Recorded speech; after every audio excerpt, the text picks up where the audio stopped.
On the morning of my 40th birthday, my wife gave me a DNA test as a joke. By that evening, it had quietly taken my whole family apart.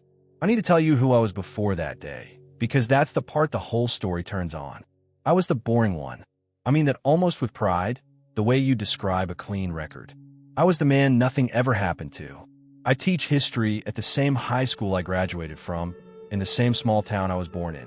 20 years in one classroom. I marry my college girlfriend. We have 2 kids and a dog, and a mortgage I understand completely. I have driven the same route to work for so long that I sometimes arrive without any memory of the drive. And for 40 years, when other people told their wild stories, the dramatic families, the long-lost relatives, the scandals, I'd smile and have nothing to add. My life was a calm, flat lake. Nothing under the surface. That was the joke of it. A history teacher with no history of his own. I used to be quietly ashamed of that. I thought it meant I was unremarkable. I had no idea it had been built that way on purpose. I had no idea what it cost. The test was Sarah's idea, my wife. One of those spit-in-a-tube kits, on sale, a gag gift to go with the real present. Maybe you're secretly part Viking, she said. Give the man at least one surprising thing. I laughed. I spat in the tube. I mailed it off and forgot about it for 3 weeks. Then the email came while I was grading papers at the kitchen table. Your results are ready. I almost didn't open it that night. I want you to sit with that. How close I came to just going to bed. But I clicked it, and the ethnicity breakdown was exactly as unremarkable as I expected. I actually smiled. No Vikings. Just me. And then I saw the other tab. The one these tests have now. Relatives. There was a match at the very top. The kind of match the site flags in a different color, because it's not a distant cousin. The label said, brother. Shared DNA, half. A full sibling. The help page explained when I clicked it with a hand that had started, for no reason I understood yet, to shake. Not a half-brother. Not a cousin. A brother. His name was Elliot. His profile photo was a man about my age I had never seen before in my life. And his listed location was a town 20 minutes from the chair I was sitting in. I'm an only child. I've been an only child for 40 years. My parents told me the story of my difficult birth so many times I could recite it. The long labor, the doctor who said there'd be no more children after me. I grew up in the quiet of that. No siblings. A small, close, careful family of 3. So I did the thing you do. I decided it was a mistake. A database error. A mixed-up sample, some glitch. I told myself that all the way through a sleepless night. And in the morning, instead of going to school, I called in sick for the first time in 6 years, and I drove to my parents' house because they would laugh and explain it, and the lake would go flat again. My mother opened the door in her gardening clothes, happy to see me. I put the printout on the kitchen table, the way you'd set down something funny. The DNA test thinks I have a brother, I said, smiling. 20 minutes away. Can you believe that? And the kitchen went silent in a way I had never heard before. My mother looked at the paper. Then she looked at my father, who had come in from the other room. And something passed between them, 40 years of something. And my mother sat down very slowly in her kitchen chair, and my father put one hand flat on the counter to steady himself, and neither of them laughed. Mom, I said. The smile was gone from my own face now. It's just an error, right? She didn't say it was an error. That's the thing I'll never forget. She had every chance to. Instead, she looked up at me with an expression I had only ever seen at funerals, and she said the 4 words that ended my old life. Sit down, sweetheart. Please. I want to be careful here because what they told me over the next 2 hours came out slowly and in pieces and through more tears than I had seen from my parents in my whole life combined. So let me give it to you straight, in the order I eventually understood it, rather than the broken order I heard it in. I was adopted. That was the first wall to come down. The people I had called mom and dad for 40 years, who taught me to ride a bike and walk down the aisle, were not my biological parents. The difficult birth story was a fiction they had rehearsed, so I would never go looking. They were in every way that the word actually means my parents, but they had not made me. The man named Elliot, 20 minutes away, he was real. He was my biological brother, older than me by 3 years. And he had grown up knowing I existed somewhere while I had grown up knowing nothing at all. That was the second wall. And I sat there at that table, 40 years old, and felt the flat, calm lake of my whole life crack straight down the middle. But it was the third thing, the why, that I wasn't ready for. Because I had walked and braced for a scandal, an affair, a teenage mistake. The ordinary shapes a secret like this usually takes. It was none of those. The truth was bigger and sadder, and, in the end, more loving than anything I could have invented. My mother, my adoptive mother, held my hand across the table, and she told me about a woman named Renata.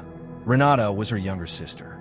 My aunt, it turned out, my biological mother, and Renata had spent the last years of her life running. I'm going to tell you about the man she was running from, but I'm going to tell you the way my mother told me. Carefully, because it still scared her 40 years later. His name doesn't matter. What matters is that he was the kind of man who treated the people he claimed to love as property. Renata had married him young, before anyone saw what he was. She'd had 2 sons with him, Elliot, and then, 3 years later, me. And by the time I was born, she had finally understood that the only way she and her children would ever be safe was to disappear completely. Not leave. Disappear. New names, new town, no trail. Because a man like that does not accept being left. He hunts. But here's the impossible part. The part I've thought about every single day since. You cannot vanish with 2 small children as easily as you can vanish with 1. A woman alone, moving fast, changing names, that's a ghost. A woman with 2 little boys, 3 years apart, is a description. It's a thing people remember. It's a thing he could put on a flyer, a thing he could ask about in every town she might run to. 2 boys together was a pattern, and a pattern, she knew, was a thread he would eventually pull until he found them. So Renata made a choice that I cannot imagine making, and that I will spend the rest of my life being unable to repay. She split us up. She kept Elliot, the older one, the one already old enough to remember his own name, who couldn't simply be made into a different child. And she gave me away. Me, the baby 8 months old, young enough to be folded seamlessly into another family and grow up never knowing the difference. She gave me to the one person on earth she trusted more than anyone, her sister, my mother, who, with my father, took a job in a town far away, cut ties with their old life so the link would be invisible, changed a few details that needed changing, and raised me as their son. As an only child, in the most ordinary, uneventful, boring life 2 people could possibly build. Because boring was the whole point. Boring was safe. A child with no dramatic story, no strange relatives, no holes in his history, is a child nobody comes looking for. Every flat, calm, unremarkable thing about my life that I've been quietly ashamed of, the sameness, the smallness, the nothing ever happens of it. Every bit of it had been engineered deliberately by people who loved me, so that the worst man any of them had ever known would never, ever learn my face. Renata took the danger with her. She took Elliot and the fear and the moving every couple of years and the looking over the shoulder. And she sent me, the baby, into the safest, quietest harbor she could find. And then she did the hardest thing of all. She stayed away. For my whole childhood, she never once made contact. Not a card, not a call, not a single look across a parking lot. Because any contact was a threat. The deal she made with her sister was absolute. You get to keep him alive and ordinary, but only if I act for the rest of my life as though he was never mine. My mother told me that Renata's one condition, the only thing she asked in return for the impossible gift she was giving up, was a single photograph, once a year, mailed to a P.O. box of me on my birthday. Just that. One picture a year of the son she would never be allowed to hold again, to prove to herself that the trade had been worth it. That somewhere, a boy she gave away was having a completely uneventful, completely safe, completely happy life. 40 photographs. One for each year. That's what my biological mother got, in exchange for everything. I asked where she was now. I think I already knew from my mother's face. Renata had died 2 years earlier. Cancer. She had spent her last decade in a small apartment a few states away. Finally still, the man she feared long gone himself by then, and she had spent those final years slowly telling Elliot everything, releasing him from the silence, one piece at a time. Her last instruction to him was the reason any of this was happening now. She told him, When I'm gone, and only when it's truly safe, you may find your brother. Not before, never before, but after, go and tell him he was wanted. Tell him I counted every year. Elliot had waited the full 2 years to be certain. And then, instead of knocking on a stranger's door with an impossible story, he had done the gentlest thing he could think of. He had quietly put his DNA in the same database mine might one day land in. And he had waited for me to come to him. He didn't want to detonate my life. He wanted to leave a door unlocked in case I ever walked toward it. A $20 gag gift from my wife was me walking toward it. I met him a week later in a coffee shop halfway between our two towns while the rain came down outside the window. I'll be honest, I didn't know what I was walking in to meet. A stranger? An accusation? But I knew him the second I saw him. Not from any resemblance, though it was there. I knew him because he stood up when I came in and his hands were shaking exactly the way mine were. We talked for 5 hours. The shop closed around us. He told me about her, about Renata, our mother, who I would now only ever know through him. He told me she was funny, that she was fierce, that she had a laugh you could hear across a parking lot. The laugh she gave up using in public for years because it was too memorable. He told me about a childhood that was the photographic negative of mine. All motion where mine was stillness, all new towns and new names and quiet fear, where mine was the same safe street for 40 years. He had carried the secret. He had carried the danger. He had carried the moving and the silence and the weight of knowing he had a little brother out there he wasn't allowed to find, so that I could carry nothing, so that I could be bored. And then he reached into a bag and put something on the table between us, a shoebox, and I want you to know that I laughed a little through everything because, of course, it was a box. It's always a box. Inside were the 40 photographs, the ones my mother had mailed, one a year, to a P.O. box for 4 decades. My biological mother had kept every single one. There I was learning the order of my own life through a stranger's eyes, gap-toothed at 6, awkward at 13, in a cap and gown at my own wedding, holding my own newborn daughter. Every birthday of a boy she gave away, documented by the woman who gave him up so he could have them. And underneath the photographs, at the bottom of the box, there was a letter, in careful handwriting, addressed to me by the name she had given me at birth, and then given away, a name I had never once heard spoken. Elliot told me she wrote it in her last month and made him promise to put it in my hands, and only my hands.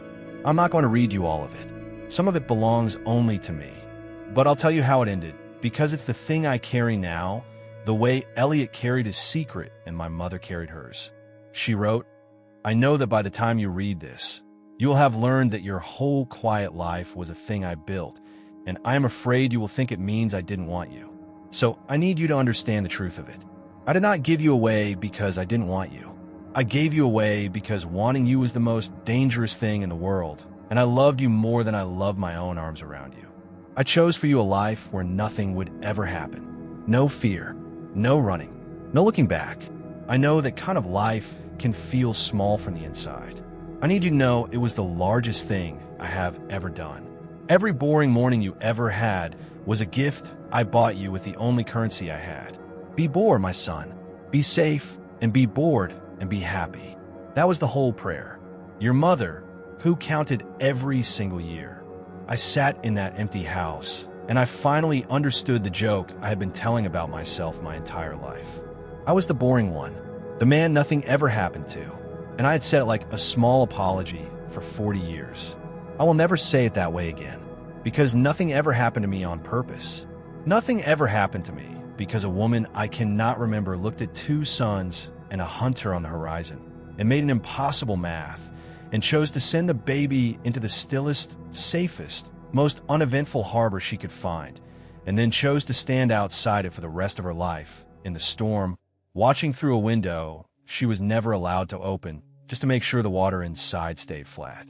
My calm, flat lake of a life was not the absence of a story. It was the story. It was the most expensive thing anyone ever gave me, and I had been ashamed of it, never once knowing it was a monument. Elliot and I see each other every week now. He's my brother. There's no biological in front of it when I say it. That word is for paperwork, and we are well past paperwork. My kids call him Uncle Elliot. He tells them stories about a grandmother they'll never meet, with a laugh you could hear across a parking lot. I am slowly, through him, getting to know the woman who gave me away, and I'm learning that being given away can be the deepest way a person has ever held on to you. It's raining tonight. The same rain that was coming down the window the day I met my brother in that coffee shop. The same rain, I imagine, that was coming down on whatever road my mother drove 40 years ago, with one son in the back seat and one son handed away, choosing to break her own heart so that mine would never have to break at all. If your life is quiet, if you're the boring one, the one nothing ever happens to, the one with no dramatic story to add, I want you to consider something tonight before you wish for more. Someone may have built that quiet for you, and it may have cost them everything they had.